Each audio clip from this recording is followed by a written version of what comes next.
Welcome to Prime Life. We call it Retirement 2.0. Leave each episode with tips and new ideas to help you navigate retirement in our new age. It's your time. Make it count. This podcast is for educational purposes only. It is not intended as medical, investment, or financial advice. We do not sponsor or endorse any of the individuals, companies, products, or services featured on this podcast. Any statements or opinions expressed are of the individual who makes them. We hope you enjoy the episode.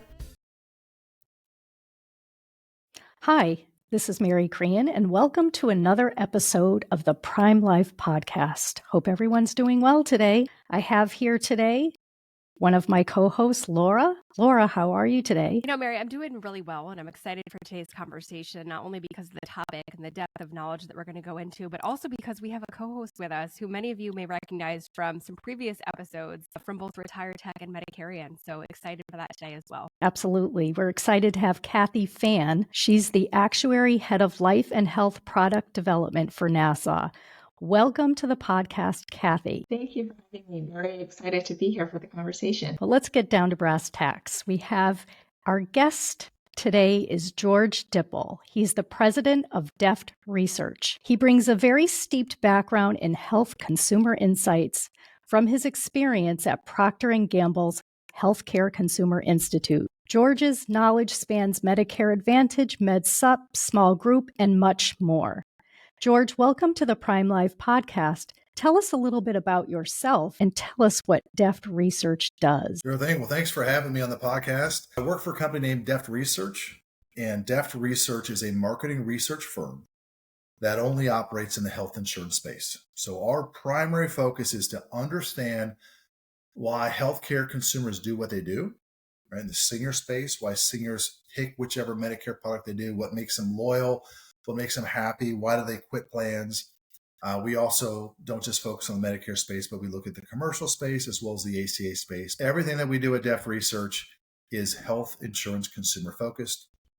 And I've been fortunate enough to be part of a wonderful team at Deft Research for the last 15 years. And I'm excited to share with you whatever nuggets I can as relates to the senior landscape this year. That sounds great, George. We're excited to have this conversation with you. So let's get started. What trends are you seeing in 2025 Medicare Advantage plan? Well, this year is going to be one for the record books in Medicare Advantage. This is a year that I think will go down as likely one of the most disruptive fall years, AEP years in Medicare Advantage that most of us have seen in our careers. For a lot of different reasons, Medicare Advantage products are changing meaningfully this year.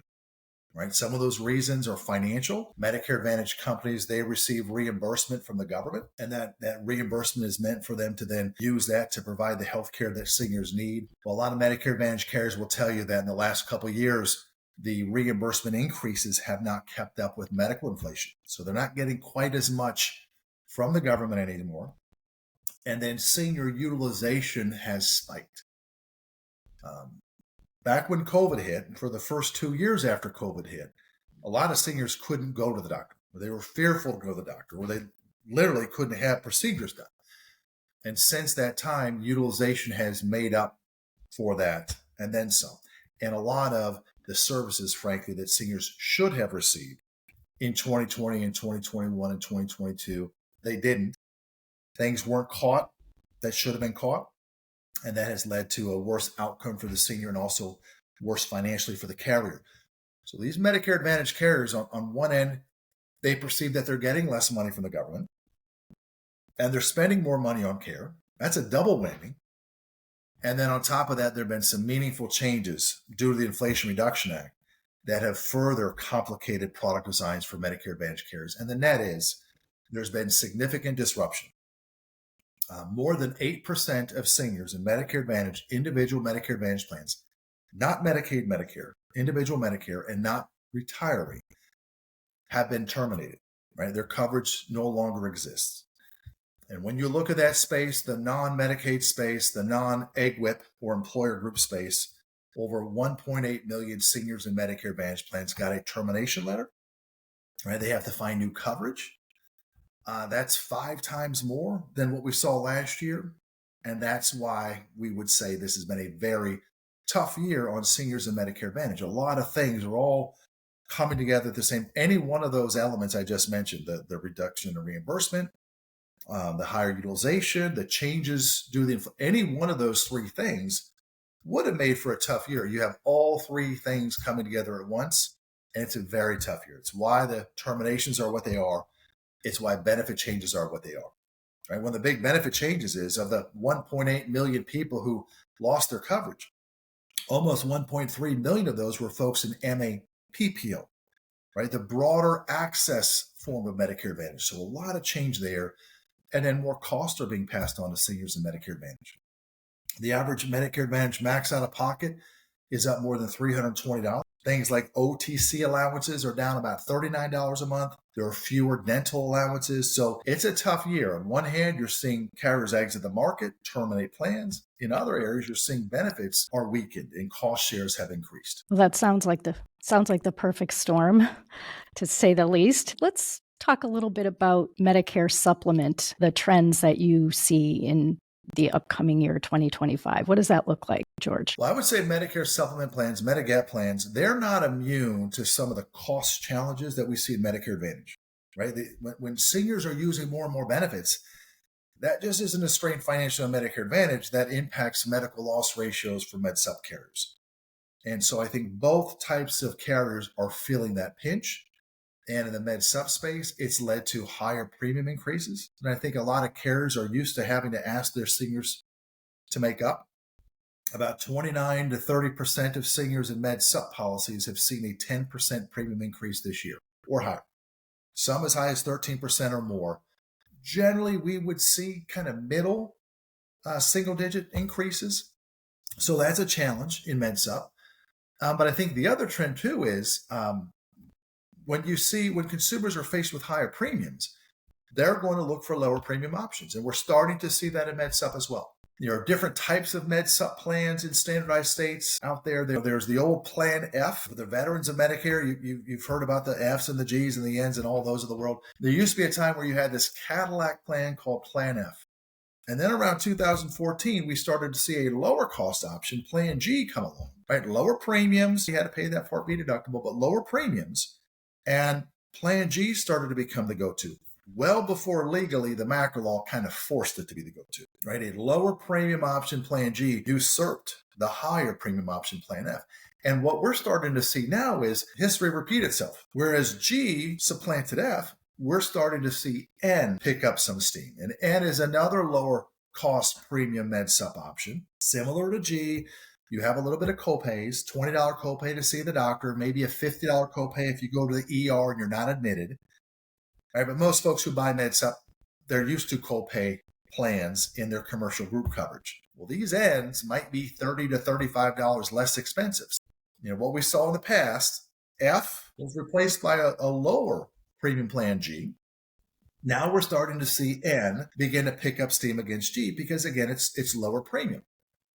And you know, our sister company at Deft Research is a firm called CSG, and they've shared with us what agent quotes look like between G and N. If you want to know what plans are growing, just look to see what the agents are quoting. All right, and about a year or so ago, when we would look at all the quotes that came across, the split between G and N, G was about 83%, N 17.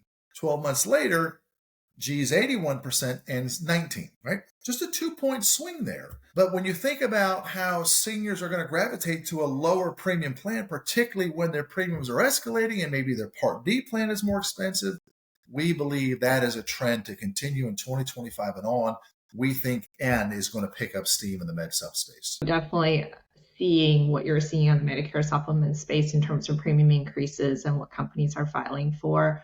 I think historically in the past couple of years, 10% would be considered really high. But to your point, this year, a 10% rate increase is kind of the norm and almost better. You're seeing carriers that don't typically file for high rate increases are filing for higher rate increases to mitigate the higher claims and utilizations that we're seeing in recent years. You touched on this a little bit earlier about the Inflation Reduction Act. So just talking a little bit more about prescription benefit, this is one of the component of senior healthcare that is very important to this group. There's a lot of major changes that are going to come in January 2025. Can you talk about what the changes are and how does that impact the Medicare Advantage space and how does that impact the Medicare supplement space? And we'll get that answer after a brief word from our commercial sponsors.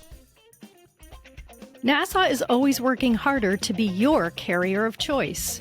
We offer insurance products that can help you meet your retirement goals, such as protecting your savings, securing lifetime income, or paying for healthcare costs. We're dedicated to providing best-in-class service and are keeping things simple, and we'll have your back. We have around 400,000 policyholders and contract holders and have been doing this for a long time, 170 years. But we remain humble enough to always try to improve. For more information, visit nfg.com. NASA insurance products are issued by Nassau Life and Annuity Company of Hartford, Connecticut, Nassau Life Insurance Company, East Greenbush, New York, or Nassau Life Insurance Company of Kansas, Overland Park, Kansas. Subsidiaries of Nassau Financial Group. Products are not available in all areas. Policyholder counts are for all Nassau companies as of September 30th, 2022, and are subject to change. Yeah, great question, Kathy. The big change when it comes to prescription drug coverage, whether that's embedded in Medicare Advantage or standalone prescription drug plans, is that we're starting to see the Inflation Reduction Act that was signed into law back in 2022 is really starting to impact designs now. And one component of the Inflation Reduction Act was long-term, a net positive for seniors, right? It basically said as of one, no senior will have to pay more than $2,000 a year out of pocket in drug costs. The effective drug out-of-pocket ceiling this year was $3,300. So if you're a senior and you use a lot of prescription medications, you're not going to have to spend $3,300 this year. Right? Your total out-of-pocket cap is $2,000. That's a net positive for seniors that utilize an awful lot.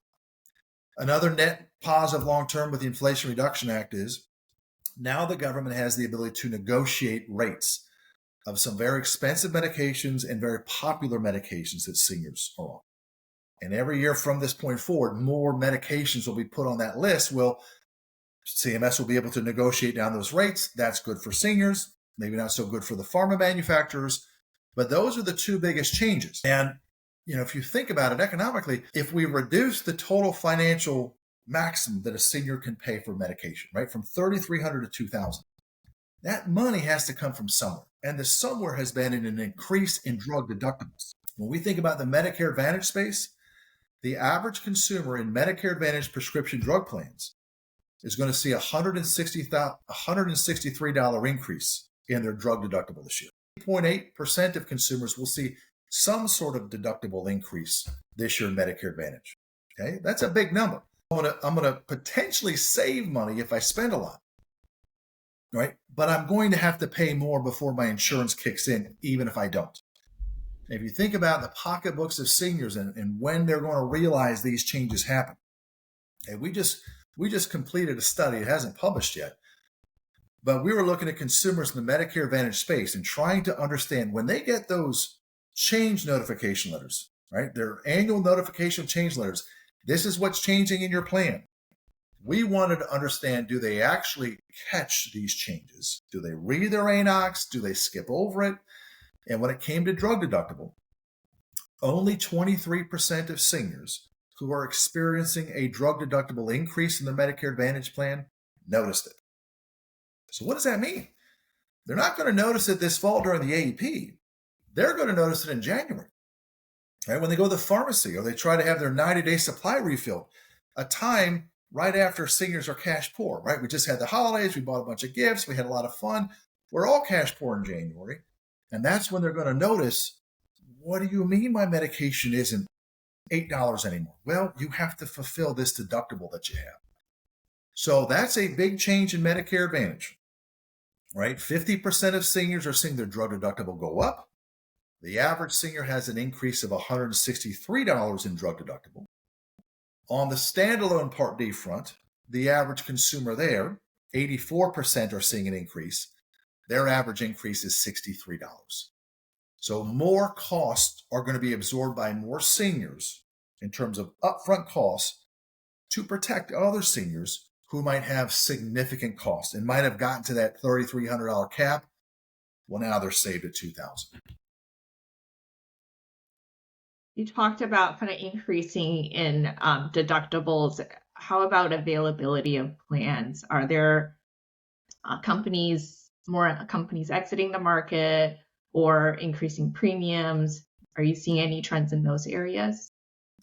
Over time, over the last several years, we have seen a steady decline in the number of companies that are participating in the Part D space. Most notably this year, Mutual of Omaha exited the space. Others have exited the space over time. We're seeing mild increases in Part D premiums, right? And these would have been exaggerated if not for the government making kind of a last minute decision to create a demonstration project in Part D where basically additional money was found through the Inflation Reduction Act to further subsidize seniors' premiums. Okay, so maybe we have a $2 or $3 premium increase overall, very, very mild. It would have been much more significant had we not seen that change. I believe that was a late July decision. It's great to know. George, talk a little bit about the biggest factors that are influencing seniors' decisions about their Medicare options. How have enrollment trends for these options changed in recent years? I think the biggest trends in enrollment options, I think it's a little bit different when you think about the core Medicare Advantage consumer and the core Med Sup consumer. They're different. And Medicare Advantage consumer has basically agreed to the trade-off of I want to pay less upfront in premium. Okay, that's what I want. And I'm willing to sacrifice some level of access, right? In the Medicare Advantage space, what we had seen up until this year was every year and more consumers in Medicare Advantage moving to PPO designs, right? Where they have broader access, right? Where they can see more physicians, less HMO, more PPO. And a lot of those PPO designs in Medicare Advantage, quite frankly, were meant to attract consumers who may have been naturally attracted to Medicare Supplement. Because Medicare Supplement, for the most part, means you don't have any access restrictions. I would say historically that has been a trend. You have these Medicare Advantage plans, many of which were zero premium, so they didn't cost anything. And more of these plans went PPO, and it became more appealing to a different demographic of consumer, a Med Sup consumer. Well, now we're starting to see that PPO isn't as profitable for MA plans. As I mentioned earlier, right, of all the 1.8 million terminations this year, almost 1.3 million were PPO plans, right? So that trend of Medicare Advantage not just being low premium, but also wide access, well, it's still going to be low premium, but it's not going to have the same level of PPO access that consumers have been used to in the aggregate. And on the Med Sup side of things, it's premium and service. It's premium and service. In Med Sup, you have standardized plans.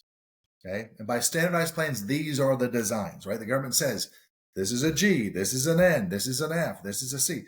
These are standardized designs for the consumer who's generally going to work with an agent or broker. It's which brands do I trust? Which histories of these carriers do I trust the most? What's that rate history look like? Yes, what is the premium? Or is it affordable?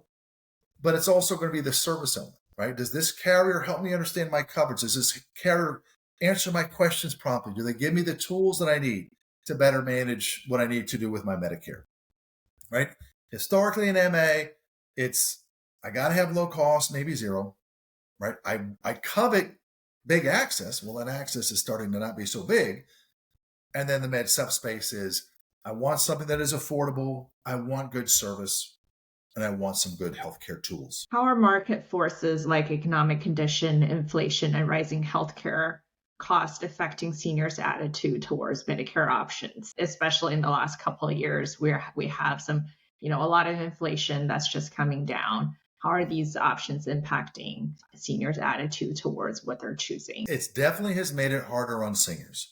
And to your point, Kathy, when you say, yeah, inflation is coming down, it is. Right, we're getting close to the Fed's target of 2% inflation. You go back a couple of years, we were at 9%, and those numbers that impacts everybody, right? let's be clear. High inflation impacts everybody, but it really wallops lower income consumers and folks on a fixed income. Right? So seniors were walloped. They're starting to see some relief there. But when you think about CPI and inflation, right, the government gives a raise to seniors every year in their Social Security check based on what the government's CPI read is on inflation. Right? So that ought to keep up, right? Theoretically. But all inflation isn't the same. Right? Food inflation. Food was inflating at a higher rate of CPI, particularly in the earlier years of this inflation spike. Rent was inflating heavier. Car insurance, even recently, is inflating heavier. So even though that top line number, we're getting close to that 2% number is really, really good news, it doesn't mean everything is perfect for seniors. That's important to remember. And when you think about a senior's finance, as you know, most of these folks are fixed income. If you're fixed income, and most wealth advisors will say you should pull out 4% of your nest egg a year in retirement. Okay? So by definition, that nest egg is going to shrink over time. And as you're senior, that nest egg shrinks and certain costs are elevating. It puts a lot of pressure on you to save where you can. Okay? And that has been part of the movement. And I believe will be the continued movement of more and more seniors opting for that lower premium option Plan N as their Med Supp plan. And I think we're still going to see heavy pressure on seniors in Medicare Advantage to find a $0 plan, right? $0 plans in MA. Despite all these pressures, carriers are really trying their best to keep those plans at zero. They realize it attracts a certain demographic of consumers. And if you go from 0 to 5, well, that's not 0. So I think you're right. It's premium pressure. It's part of the reason why N is growing. It's part of a reason why carriers have to worsen other benefits in MA, like higher drug deductibles and lower allowances, because they're trying to keep it at 0 to be easier on seniors who have had a hard time economically these last 4 or 5 years. So we're talking about changes, we're talking about shifts and the impacts that those shifts and changes have. Let's talk about the ongoing evolution of healthcare technology, right? You mentioned it earlier in the conversation. Technology can empower people were or were not getting attention or questions met during the pandemic. And now things are shifting. So how are seniors responding to these digital health tools?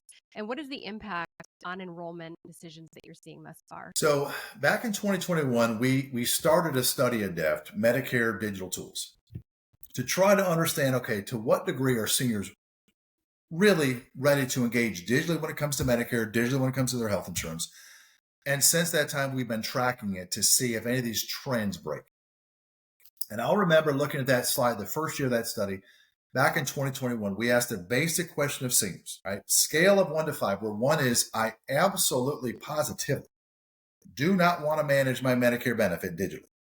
And 5 is, bring it on. Okay.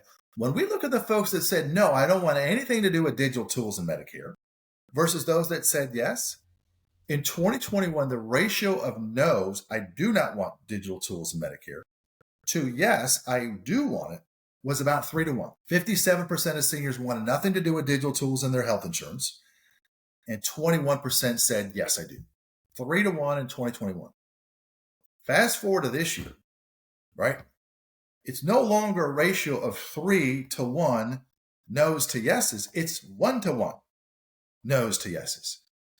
And in our business at Deft Research, we're constantly doing studies. We have 15 large national studies that we're going to do this year. We do a ton of custom projects for carriers and other groups out there. You don't always see trends bust. Right. And when you do, generally it takes 2 or 3 years before you see a trend line really take shape. You say, well, this is changing. It's changed because of A, B, or C. That trend line has busted every single year. And so much of it has to do with just basic demographics. This year, 4.5 million people are going to turn 65, right, over the course of this 12-month period. 4.5 million. This is the absolute crest of the baby boomer wave. We'll never enroll more. We'll never have more folks turn 65 than this year. Okay. And sadly, when you just look at life expectancy, we're going to lose 2.5 million seniors this year, as we did last year. That's just life expectancy. What does that mean? The 2.5 million seniors that sadly are going to pass, they're generally older, They're less digitally savvy. They're the ones that don't want digital tools. They're being replaced almost 2-to-1 by incredibly digitally savvy folks who are turning 65. Now, if you look at someone who's turning 65 and their digital habits, they are as digital as realistically a Gen Xer, right? I'm a core Gen Xer. I have one social media account. The average senior today has 3. There really isn't a discernible difference. And that's who's turning 65. So it is this flywheel effect, this ratchet effect. It's all based on demographics. But again, when you sadly see a senior pass, they're generally going to be less accepting of digital tools for health. They're being replaced by almost 2 of the most accepting consumers when it comes to digital tools of health. That's the biggest change that we see. From your research, what are the key factors that contribute to satisfaction and retention that you're seeing in the Medicare Advantage and Medicare Supplement market? For satisfaction, in Medicare Advantage, it all gets down to one thing.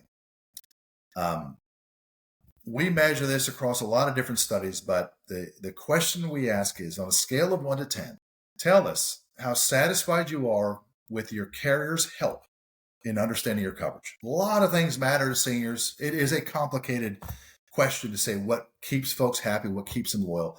But over our time at Deft Research, nothing has mattered more than that question.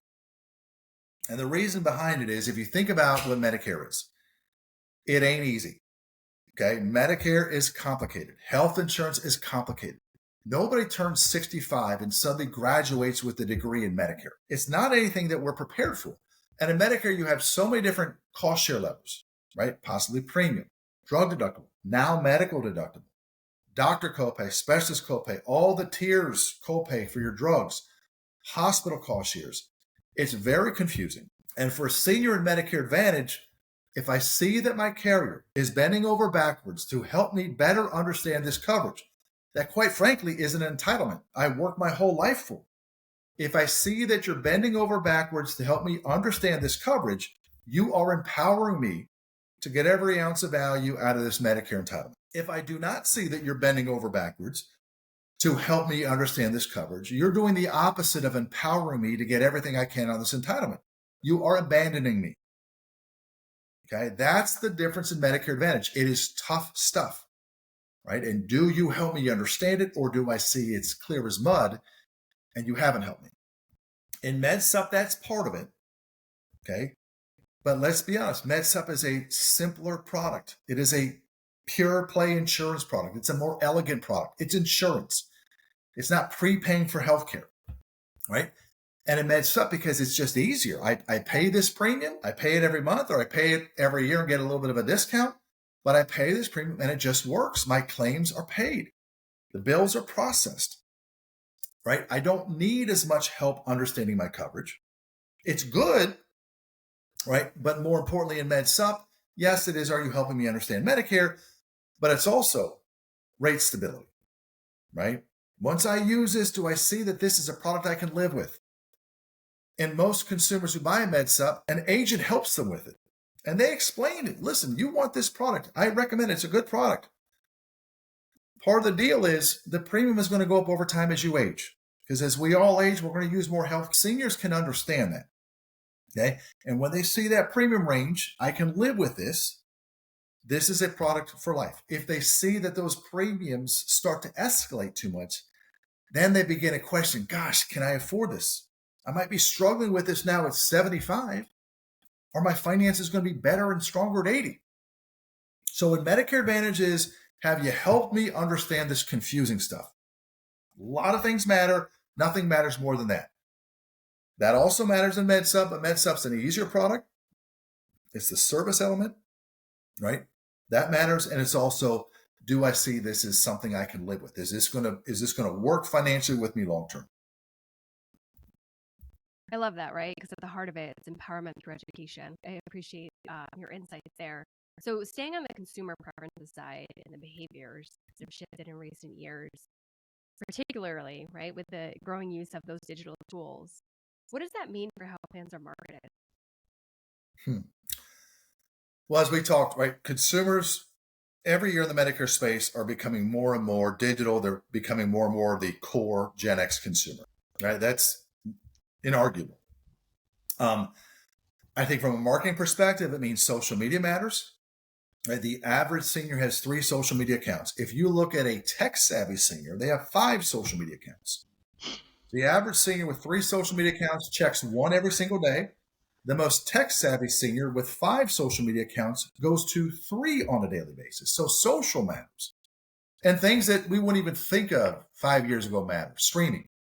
75% of seniors, roughly, subscribe to some sort of video streaming service. Amazon Prime is almost at 50%. Netflix is approaching 40, mid to low 40%. These are growing, so that matters. And then I would also say is communication preferences are going to change significantly over the next several years. When you go to seniors today in Medicare and say, how would you like your carrier to communicate with you, right? We gave them 5. Number 1, email, schmeemail, right? Email's okay, but if we're honest, email is a passive channel. It's so easy to delete. A lot of us have burner email accounts that we just give to vendors and businesses we don't want to deal with. We just want to sign up for the free prize. So seniors say email, number 1. It is a viable channel. We need to work on that clearly, right? But it's also passive. Number 2, mail, right? These are current seniors. So you have email, then you have mail. Mail is expensive, right? You got to pay postage. You got to pay printing. You got to pay return postage. Number 3, telephone, right? That's expensive. You got live customer service support, call center support. Then we get to 4, portal, barely recognized today. And then 5, text messaging. That's your current seniors top 5. Phone, portal, text. Now, when we look at folks who are 60 to 64, so they're not all going to age up next year, but they are the next wave, the final wave of baby boomers. And we look at their top 5. Again, for current seniors, email, mail, phone, portal, text. We look at the next 5 years, it's still mail, number 1, but number 2, portal, right? Number 2, portal. Portal was number 4 for the average senior. Portal becomes number 2. That tells you everything you need to know about how I want to communicate with my carrier. Number 3, mail. 4, text. 5, phone. Right? Phone becomes the least preferred method of communication. Text, something I would argue most Medicare carriers would tell you in an honest moment, they're not very good at text communications with their customers. But this is going to change significantly. Portal, which is an afterthought as a primary method of communication, becomes number 2. That's all happening in the next several years. This is great information. I was not aware of all of that. It's, again, just about the changing in technology and the aging out and younger seniors, different generations, not the digital native, but closer to that digital native than before. George, as we wrap up, we do have a final question, but before Laura asks her final question that she asks all of our guests, what are a few tips that you have for our audience? Some quick tips that really stand out after our conversation today. I'm going to throw this question right back at you, Mary. For your audience, would this be brokers? Would this be seniors? It's different. Yeah, so our audience is traditionally consumers. However, we know some brokers and producers out there that also listen to our channel. So you can answer it in a couple of different ways. Well, what I would say for the senior population, the tip is pay attention to what was sent to you this year. Okay? Whether you're in standalone Part D and you have a med, you received an annual notification change for your standalone Part D plan. Maybe that came in the mailbox, maybe it came in the email box, but it came. Look at it, read it. If you do not understand anything about it, reach out to an agent or broker or a family member to say, help me understand what's changing for next year. There are changes. And the same thing applies if you have Medicare Advantage. Your Medicare Advantage plan is most likely changing.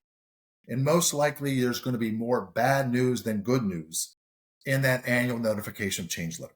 We saw that 76.7% of consumers in Medicare Advantage, when you look at a combination of premium changes, Part B rebate changes, max out-of-pocket changes, medical deductible, drug deductible, OTC, dental, vision, hearing, 76.7% of folks in individual MA plans saw more negative news in those areas than good news. Look at those, right? It astounds us every year when we see seniors don't pay attention to those letters, or they forget about them, or they see it comes and they just recycle it or shred it, or they delete their email. But there are real changes this year. You need to look at it and you need to ask for help if you do not understand them, right? This is the once a year time that seniors have a chance to examine their coverage, make sure it still fits their needs, and then adjust appropriately. Don't waste it. There's been more disruption this year than I've seen in my 15 years of doing this at Deft Research. I love your advocacy message. I love your educational message. And I love your message to encourage seniors to ask for help. I really think that's very proactive and very apropos. Laura, I'm going to kick it over to you now. That's great. And thanks for the tee up, right? George, your passion for information sharing and enablement is very clear in the conversation today. The question we'd like to ask you is, why do you do the work that you do? Boy, I don't know how much time we have on this podcast. Why I do the work I do, why I work. I mean, obviously everyone's going to talk about their why and talk about family. My family is incredibly important to me. But what I would also say why I specifically do the work we do, or why we at Deft do the work that we do, is because insurance is hard. And if you think about consumers with a very difficult decision, they're vulnerable. Seniors are vulnerable by definition. They're vulnerable. They're elderly consumers. Medicare is really tough. There are some bad actors out there. And in the ACA space where we do a lot of work, you have vulnerable consumers there. They might not understand their health insurance. We want to make sure that we are giving voice to the health insurance consumer so that the rest of the industry can fulfill their mission. That's kind of our charge at Deft, right? Give these folks a voice. They can be vulnerable because they have big financial impacting decisions, right, that they need to make in a very complicated field. We want to make sure their voice is heard by carriers, by agencies, by brokers, by the government, by all entities who see the senior beneficiary as a significant stakeholder. Yeah, I love that. I think you named all the different stakeholders out there. I just want to say that's great. I think we as carriers really appreciate the work to give us insight to better understand the consumer so we could actually better serve the consumers, because a lot of times it's harder to hear their voices, especially in this demographic. So we really appreciate the work that Deft does. Absolutely. Well, thank you so much. And thank you for letting me be part of your podcast today. We appreciate that. Before we go, Laura, do you have any final thoughts? I just think about my family, right, George? And we all have the people that are important to us who may fall into the category of individuals who we're discussing today. And I'll be sure to get this into the ears of those in my circles so they can have that understanding of, changes are coming and they need to prepare yourself and educate in order to empower and make good decisions. I appreciate your work. Yeah. Thank you. George, what's the one way that individuals or businesses or organizations can get a hold of you if they wish? We'll put other links in the show notes, but we just want to ask you that question so you can share that with our listeners. Best way is to go to deftresearch.com. That's Deft, D-E-F-T, the word research, one word, deftresearch.com. And there are plenty of different ways to get a hold of us on our website. It was great having you today. We really appreciate the time that you've given us. Laura, always good to spend time with you. Kathy, it's great to have you as a host today. We'll see you back soon. It's great having you, and I know we'll have you back again soon. And to our listeners, we appreciate you spending time with us. This is a very, very informative episode, so we're really excited about that. Follow us, like us, give us feedback. Until the next episode of the Prime Life Podcast. Have a great day, everyone, and thank you. Remember to subscribe to the Prime Life Podcast anywhere you find podcasts. You can find all of our episodes, contact information, and more on our website, primelifepodcast.com. Stay connected with us. Follow us on LinkedIn, Instagram, Facebook, and TikTok.